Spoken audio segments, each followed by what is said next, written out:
everyone? It is the 20th of June. I am super sorry. I've gotten lazy about making videos lately. I've noticed that in general I've kind of been a little bit off the past week or two. In terms of really everything, in terms of sticking to my workouts, in terms of getting my writing done, in terms of getting my videos done, all of that has been a little bit tougher for me lately. And so I apologize. It's taking me a while to, actually get this stuff out. But hopefully I'll get back into the habit of it soon. Yeah, had some friends in town this weekend, so that kind of made it hard to work out and do videos. And then I've got another friend coming in town next weekend, so got a lot going on right now. But then it should be clear for at least a month or so.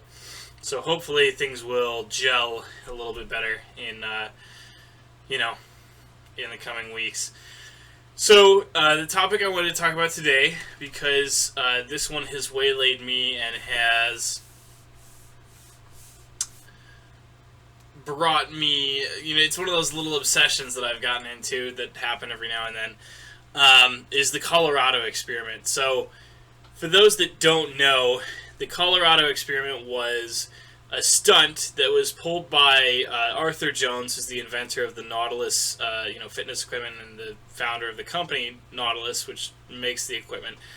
And basically, he wanted to do this marketing stunt where he would prove that his machines were superior for building muscle and strength and all that. And so what he did was he employed Casey Viator, who was recently at the time he still is the youngest Mr. America to ever take the title. He took it, I think, at 19. I'm not sure exactly. But he took it at an extremely young age, so he had, shot up, in the ranks of bodybuilding pretty quickly. And so he basically took in Casey, and he wanted Casey to do a month-long workout program that he had designed for Casey to do on the machines. And the idea was that they would record the results, and they would, use this as a way to prove that Arthur Jones's kind of wacky exercise philosophies were correct. So the thing that happened was, assuming that this data is not falsified, because honestly, at the end of the day, we can only really assume that the data wasn't falsified. There's not a ton of... It's not like this experiment really was a study. It's not like there was any scientific rigor involved. It's not like they really... they got one exercise scientist to kind of, check in on it, but that was about all they did, So who knows what really happened behind the scenes. But basically, the claim is that he gained about 45 pounds in exactly 28 days, and in the process he lost about 15 pounds of fat, which means that he in total gained about 60 pounds of muscle.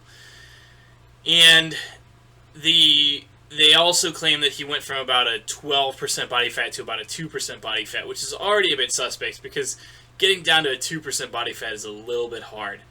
And the even crazier thing is that it was all Arthur Jones's... So Arthur Jones's exercise philosophy is basically what we now call HIIT, or high-intensity training. And basically that means that they're short, high-intensity workouts. In his case, basically the way he did things was one set of each exercise, about 15 different exercises.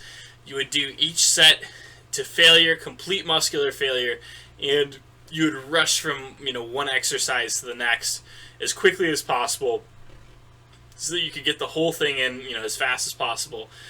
And the end result was that these workouts were expected to last about 30 minutes, and he was expected to do these workouts about every other day. So what that comes down to is that he supposedly built 60 pounds of muscle and significantly leaned out in 28 days, only 14 of those of which he exercised, and each day that he exercised, he only did a half-hour workout, which means that he exercised for a total of 7 hours over the course of a month, and supposedly gained 60 pounds of muscle off of this. So there So obviously, this is a big, obvious, that's a pretty shocking number, and so the thing is that it's just on the high end of what we would consider possible. Like, it's not like absurd. It is absurd, but it's not so absurd that people immediately look at it and go, "That's not true."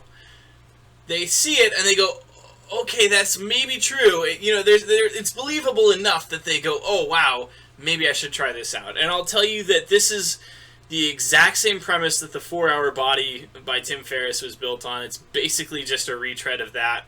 And every now and there's been a few of these hit practitioners or advocates that have been basically going off of this experiment for the past 40 years, and just, like every now and then they pop back up and go, "Oh, hey, you should do this because this is the best way to do things," and, obviously look how it worked for him.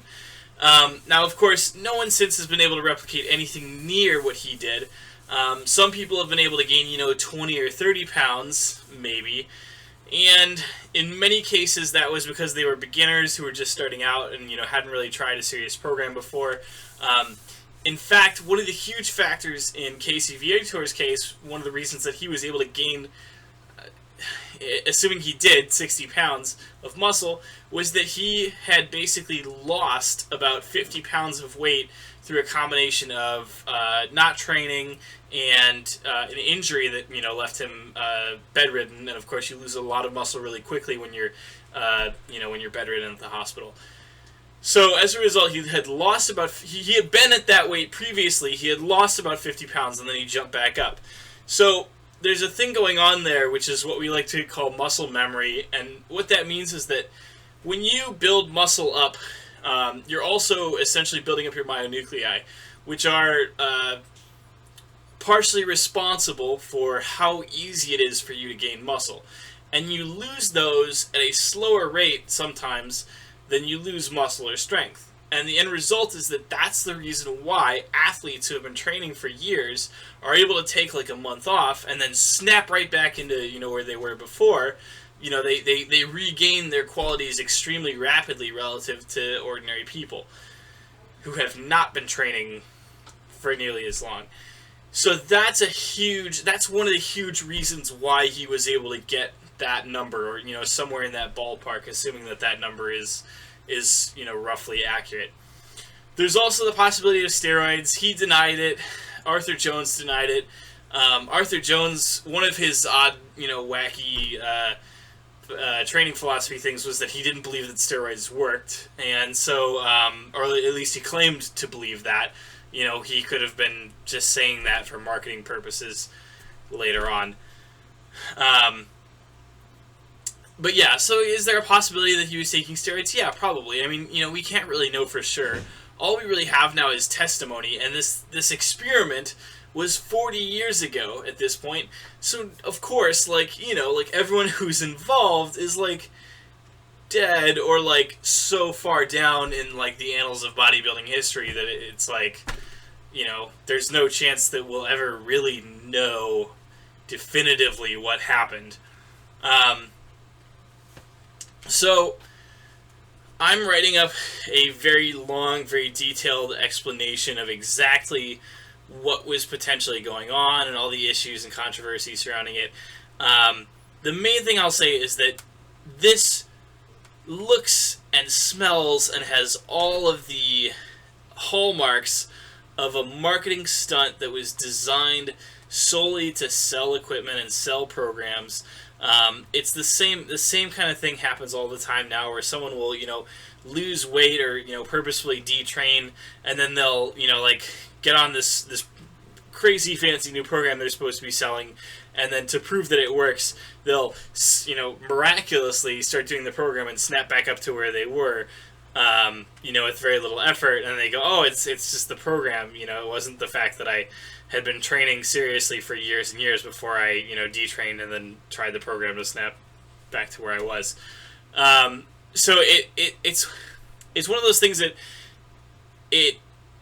you hear testimonials about it, and you read what scraps of stuff we have left, and everything about it stinks. Like, it's like one of those things where it's like, yeah, it possibly happened, but if it happened, why was there so much sneaking around? Why was there so much, like, sort of weird stuff going on in the background? Why is everyone acting like it was this bizarre, marketing stunt that they just did to sell programs? So I think that that's honestly probably what it was, and I think that it's likely that we shouldn't trust this experiment.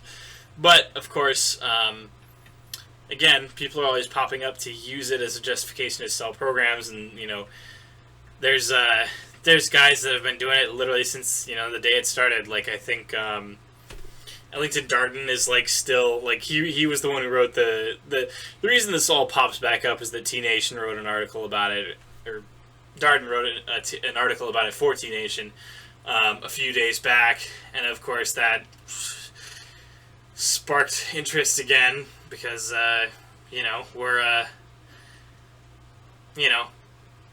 everyone falls for things. It's like a cycle. Like, you fall for it, and then everyone is like, oh, that doesn't work, and then they forget about it, and then they fall for it again because there's a fresh, young, new generation of, newbies waiting to get confused. So, yeah, that's basically my take on that. And like I said, I'm writing a pretty long post about it. It's probably, honestly, going to be in the range of 15-20 pages by the time I'm done with it, which means that it might even qualify for like mini little ebook status. So I might toss that out for a couple bucks or something. But anyway, that's really all I got for today. So as always, like, comment, share, tell me what you want to see in future videos, and yeah, have a good one.